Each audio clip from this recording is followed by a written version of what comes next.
বাংলাদেশের বর্ণাঢ্য প্রতিযোগিতা miss and Mrs aliens Bangladesh season 1 এই আসরে প্রথম রানার্স আপের মুকুট জয় করলেন তরুণ ফ্যাশন মডেল আদ্রিজা আফরিন সিনথিয়া। আজকের অনুভূতি আমার কাছে আসলে আমি বলে প্রকাশ করতে পারবো না, এটার জন্য আসলেই আমি প্রিপেয়ার ছিলাম না, কারণ মিস অ্যান্ড মিসেস এলিগেন্সের মতো একটা প্ল্যাটফর্মে দাঁড়িয়ে আমি এখানে কিছু হব, এটা আমার জন্য বড় একটা অ্যাচিভমেন্ট।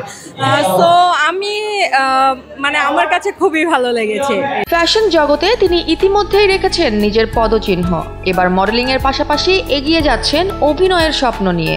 সরকারি অনুদান পাওয়া পরিচালক সাদেক সিদ্দিকীর দেনা পাওনা চলচ্চিত্রে অভিনয়ের মধ্য দিয়ে খুলেছেন নতুন এক অধ্যায়। RICL TMX, যুগের পর যুগ স্থাপনা থাকে মজবুত। রানার্স আপ হওয়ার পর আবেগঘন কণ্ঠে সিনথিয়া জানান, ঢালিউড কুইন অপু বিশ্বাসের হাত থেকে মুকুট পাওয়া আমার জীবনের অবর্ণনীয় আনন্দ। এই সাফল্য উৎসর্গ করছি আমার মা, বাবা, পরিবার আর শুভাকাঙ্ক্ষীদের। আমাকে আজকের এই ক্রাউনটা পরিয়ে দিয়েছে চিত্রনায়িকা অপু বিশ্বাস ম্যাম, যাকে আমি আমার লাইফের একজন ইন্সপায়ার রোল মডেল মনে করি, কারণ ওনার পার্সোনালিটি আমার কাছে খুবই ভালো লাগে। অ্যান্ড পার্সোনালি আমি অপু ম্যামকে অনেক পছন্দ করি। সো অপু ম্যামের হাত থেকে আজকে এই ক্রাউন পেয়ে আমি আসলেই প্রাউড ফিল করছি।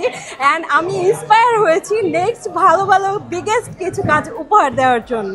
বহু বাধা, সংগ্রাম আর প্রতিকূলতা অতিক্রম করে আজকের এই অর্জন।